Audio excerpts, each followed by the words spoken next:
Even before the world moved online, newsletters formed the core of most marketing communications.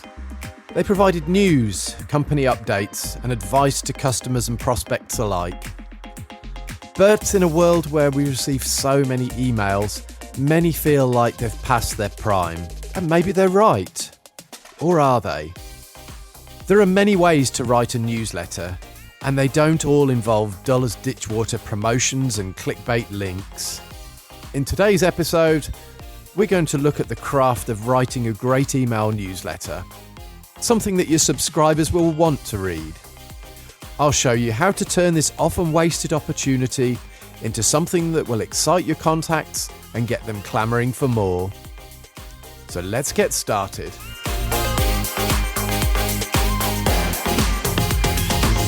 Hi there, I'm your host, Simon Harvey, and welcome to the Authentic Marketing Podcast in association with Demodia, where we give you actionable advice that will help you create marketing that works. So, welcome back again. Thank you very much for joining. Over the last couple of episodes, we've talked quite a lot about emails, and despite the fact that we've got so many ways to communicate with each other these days, emails still form the core of our business communications. There's tools like Slack and WhatsApp and Teams and others. They may be seeing a rise in popularity in some organizations, particularly for internal communications, but there's still nothing that beats a good old email as a tool for mass communications. So we've talked a lot about how to automate those tools. We've talked a lot in the last few episodes about how to create sales emails, marketing emails. But the elephant in the room, the one thing that we haven't looked at yet, is the good old email newsletter. Email newsletters. Not those, I hear you saying. Yeah, you're right. I mean, they have been around for a long time. They've been around since the dinosaurs. And yeah, I'm without a doubt. I mean, that's probably one of the single biggest forms of congestion in my mailbox. But, here's the thing. No matter how much we might hate them, they're still effective and you can't beat them. Or perhaps maybe I should sort of qualify that very slightly and say, yes, they're effective, but they're effective if they're done well. You see, the problem with newsletters for many companies is that they just really don't see the potential. They don't treat them seriously. Many companies just believe that they're something that they should be doing, and they just push them out to a junior member of staff, some marketing assistant or PA or somebody like that, and just says, go out, push out a newsletter. And no wonder they don't get results. You're asking somebody that's not a marketing expert to create a piece of exciting content. Poor person, they're just going to default to standard behavior. They're going to go out there and ask the team members what they should talk about. They're going to write a few simple articles about maybe things like product updates, new hires, or maybe if they've got a little bit more experience, they might summarize a few blog posts. But that's about it. And then they're going to go and send it out. Often the problem is there's very little plan, there's little thought behind newsletters. It's just something that's part of a monthly schedule. But the thing is, it doesn't have to be that way. If you can just get a few people behind the email and you get a few key executives in the company to invest maybe just 30 minutes of their time each week, it's easy to create a great newsletter. I do it myself. I sit down once a week, first thing in the morning normally, and I write. It takes some getting used to, but the returns are well worthwhile doing. And that's what we're going to talk about in today's episode. So we've got Daniel here as always, and Daniel's been given the task of going away and trying to look at the newsletter for his company this week. So maybe we can jump over and have a quick chat with him and see how it's been doing.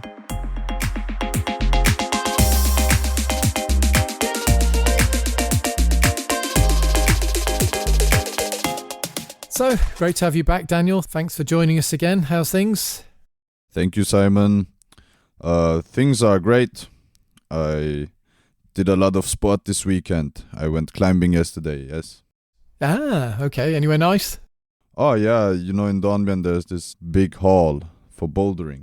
Okay. I know the sort of thing you mean, yeah. So an indoor one, not outdoors. Yes, indoor. It's called Steinblock. Very cool. No, not my sort of thing. I'll leave you to that. That was great. So we've been talking about newsletters today. Yes. And I know you've been sat listening. So any thoughts and questions from you? Have you tried doing newsletters yourself and how's that working for you? Yes, I started sending newsletters. I'm not really getting good results from that. And I'm a little bit frustrated, I have to admit, because I spend quite some time every couple of weeks to write these newsletters. And Okay. somehow I don't really get any reaction from it. Oh, interesting. Okay. Yeah, I think newsletters still definitely seem to be working. They started off very much as newsletters, Mm-hmm. but people just really aren't interested in that sort of content anymore. And I think that's why I hear so often that newsletters just aren't worthwhile. Are people reading newsletters? Well, people aren't reading newsletters anymore. No, they're not interested in whether you've got a new product release or whether you've got some new staff that have joined the company or whether you've hit your 1 million revenue number, those sorts of things. I don't think people are interested in that. We've got so much stuff coming into our inboxes these days that we're looking for something that's going to help. It's used obviously to stay top of mind, but that doesn't mean you have to talk about your company all the time. You can just talk about things that are of interest to your audience. Give them some personal offers by all means. If you've got a product update that's going to give them something new, talk about that. If you've got a discount, fair enough, talk about that occasionally, but also offer them value in there. That's the key thing I think that they're going to be looking for to decide whether or not they're going to stay subscribed. Okay, so I need to put something in the newsletter that is of value for the recipients. Yeah, exactly that. Yeah. Mm-hmm. Okay. And how do I do that? Like, let's take Demodia, for example. What do you send out that is of value in each newsletter? There's a couple of ways that we do newsletters. So I think the key things that we do is we send out different newsletters to different groups. So we don't just send out one newsletter to everybody. We've got a group of people that are interested in marketing technologies, whether that be HubSpot or something else. And we've got a group of people that are interested in storytelling. They're interested in processes more than technology. Mm-hmm. So we send out different things to those different groups. So we've segmented our groups, as we've talked about before, and we send out a regular newsletter or regular articles with content that's relevant to those groups. Then the question is, where does the content come from? We talk often about blog posts that we've got, and our blog posts tend to be articles that help people. Like these podcasts, the whole idea of the blog post that we're pushing out is to tell somebody how to improve themselves, tell them how to do their job easier, tell them how to use some new technology, tell them how to develop or implement some new strategy within their business. So it's about self-improvement largely. Okay, so when you send out newsletters, you always talk about things that people could improve about themselves or about how they do business. Yeah, if you're going to spend the time to read something, it has to have value to you. And the thing that has value, certainly in most business-to-business situations, is something that's going to give you personal value. It's either going to help you to improve something, it's going to entertain you, or maybe more on the consumer side, it's going to offer you financial value. Okay, I understand. But nowadays, things have changed a lot and people don't like to read that much anymore.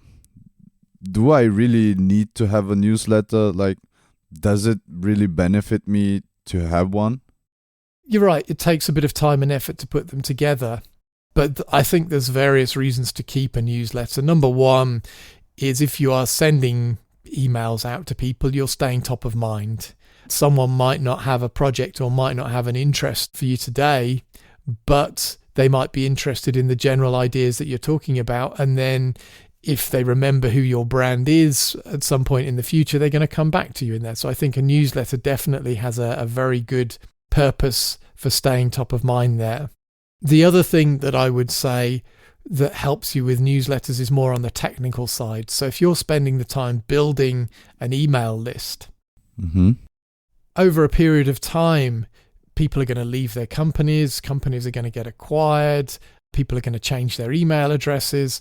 So on average, around 30% of any list each year goes stale, basically. They don't exist anymore. They're not relevant. And by sending out a newsletter, what you're doing is you're helping to keep that list clean. If you only send out a promotion once or twice a year, you're going to get incredibly high bounce rates. Whereas if you send out more regular emails, you'll have lower bounce rates per email, which you can manage much more effectively and clean up. And also, people will remember you, as I mentioned earlier, and they're more likely to change their email address. or unsubscribe themselves if they know they're leaving a company. So it's definitely worth to still have a newsletter and send it out regularly. Yep. Not just to get new customers, but also to keep your lists clean.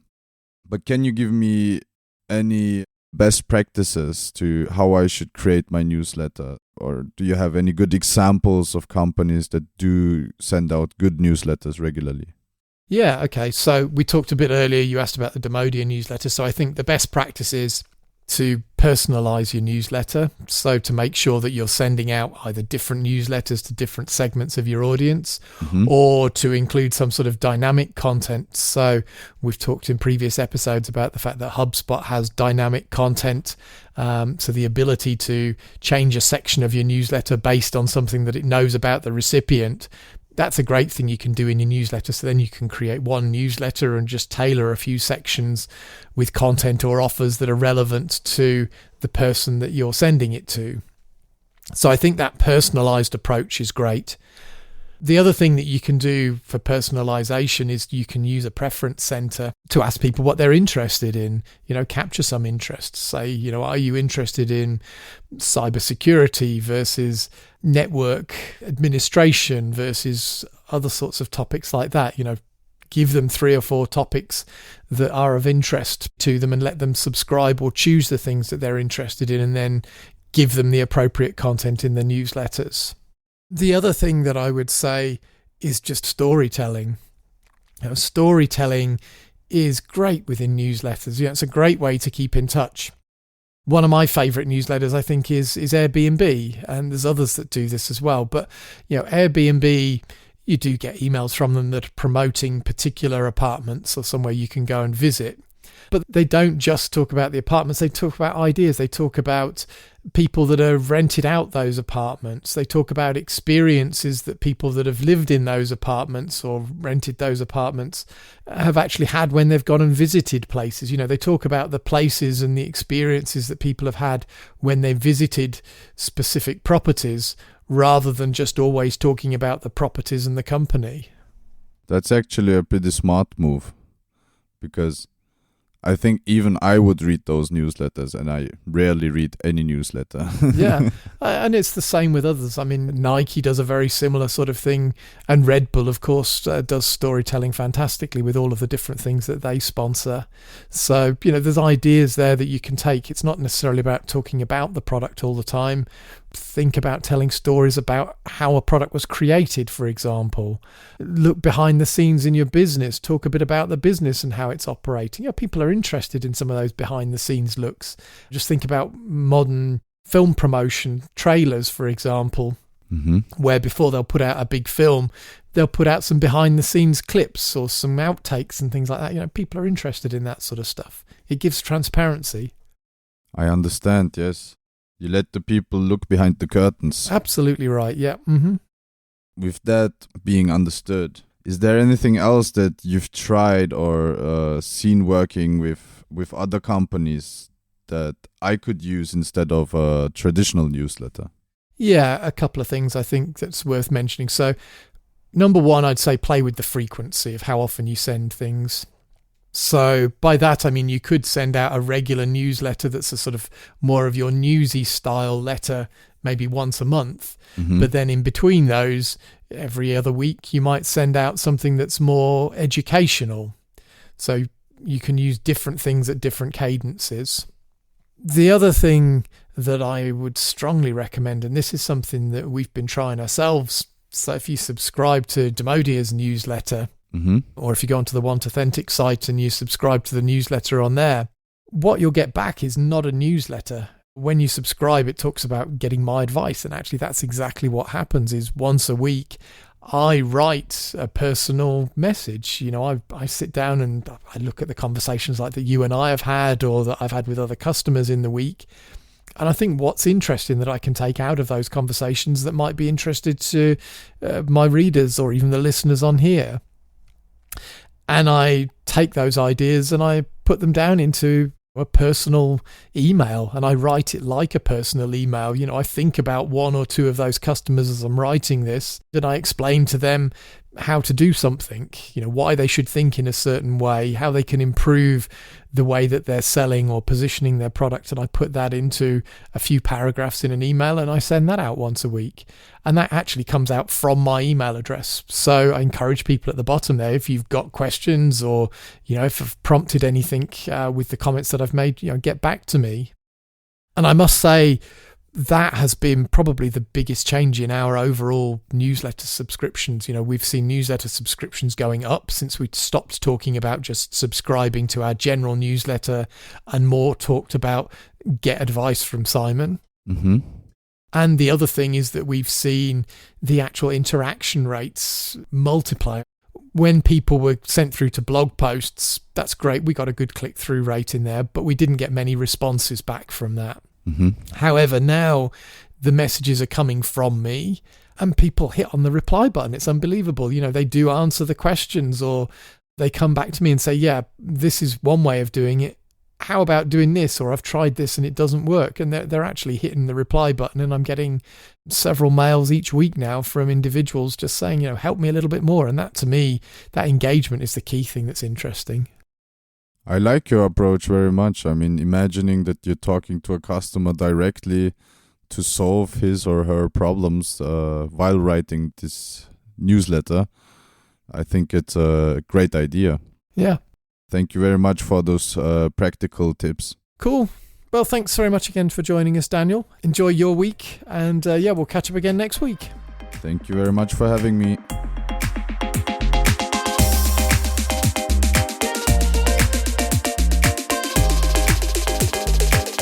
So, thanks for your time and questions, Daniel. Yeah, I think you had some really good points in there today. In particular, I liked your last one about the less traditional approaches in there. There's definitely something that people need to think about. The thing is that, if it's a startup or a small business you want to be heard, then if you're sending out the same old corporate newsletters, the same old blog post links as everybody else, then you're going to be treated the same as everybody else. People are looking for personal, authentic advice. They're looking for original thoughts. That's the sort of stuff that they're engaging with. If you're doing the same as everybody else in your industry, then you just become part of that background noise. So if you want to be heard, then, as Apple would say, think different. So if you're having problems setting up and optimizing your emails, then you can hire an authentic engagement coach. Just go to wantauthentic.com to hire a coach that will show you how to increase the effectiveness of your marketing and give you an easier way to scale your sales. So we're at the point in the show again where I like to give you some homework, something that you can take away that will help you improve your marketing and drive business through your sales pipeline. Today, I want you to think about how you can make your newsletter different. Don't just do the same stuff as everybody else. So my pointers to get you started. First thing that I want you to do is to decide how often you're going to send your newsletter. That's important because whether it's daily, weekly, monthly, or somewhere in between, the most important things are how you're going to keep your audience engaged and how you're going to keep your content fresh. All of the above can work, but your content needs to be fresh and your audience needs to be engaged. As soon as that goes, then your newsletter starts just being put into the trash. The next thing you're going to think about how you present yourself. So whether you present yourself as a technical product expert and you give advice on maybe specific tools or software, maybe you're a tax or insurance advisor, something like that, and then you could talk about tips on savings, inheritance advice maybe, or things like how to manage your car or general personal well-being. They're all topics that your sort of audience would be interested in hearing more about. Or maybe a communications provider, going the other end of the chain. You could use examples of how your technology is helping people to make connections. That might be between people, or it could be technology connecting to technology. It doesn't really matter. Think about the stories that you can tell in there. So don't just talk about the technology and the product. Tell some stories. The final pointer that I want you to think about is the presentation style. So with this, I want you to think about how your audience perceives you when they read your newsletter. So there's a couple of key things that I want to mention here. Firstly is to think about who you're going to send your email from. Who's this going to appear to be written by, and who's the name in the title going to be? So there's been a lot of research done on this, and I want to give you a quick bit of advice. Brands never perform as well as individuals. Take, for example, this Mercedes F1 team. Mercedes is a massive company in F1, and particularly within Formula One. They're the most followed Formula One team out there, pretty much. Maybe Ferrari are pushing them. They've got, 13 million followers on Instagram. However, on the other hand, if we look at their star, or former star, should I say, Lewis Hamilton, he's got 36 million followers, 3 times as many followers almost as the company itself. And, as a small business, that's really key. You're never going to build a great following by talking through your brand. You need to start off by talking through an individual. So you'd be well advised to use the name of your CEO, perhaps, or another key figurehead within your company, and send out your messages, your newsletters, even do your social posts through that key person versus sending them out from some generic company email account. The other thing that I want to highlight in this area is that writing style is important. Everybody can summarize a blog post and send that out. It's easy, it's quick. But the thing is that readers know that too. And people value effort. If they think that you're spending a bit of additional time thinking about how you write your content, then they'll value your newsletter more. The best performing newsletters that I've worked with, they come from an individual and they're written in their voice. They're quirky. They have typos. The grammar sucks, but they're original at the end of the day. That's the key thing. So I want you to take those thoughts and I want you to come up with your own newsletter. If you want examples, then I highly recommend subscribing to my own newsletter. You can go to wantauthentic.com and subscribe through there. Myself, I take about 30 minutes each week and I sit down, I think about something that's come up in conversations with our clients recently, and then I put that in a short message, written in my own voice, written my way. Sometimes they're great. Sometimes I read back over them afterwards and I think, oh my God, what did I create there? Anyway, I know it's hard to think of ideas. I know you don't have time. I know it's hard to be different, but I really do encourage you to push yourself. And I encourage you to just get started. You're going to see returns within weeks. I guarantee it. The other thing that I offer to you, as I've promised in previous episodes, is that I'm here to help and guide. If you want feedback on your email, or you just need somebody to brainstorm some ideas with, then drop me a note. I'm always happy to help, and I'm not going to charge you a penny for that advice. I can always be reached at simon@demodia.com. So that's all for today's episode of the Authentic Marketing Podcast. Thanks for listening, and don't forget to bookmark the podcast and reach out to me on LinkedIn. I love to hear the things that you want to hear more about, you want to learn more about, and I love to hear how I'm helping your business succeed. Thanks very much and see you next time.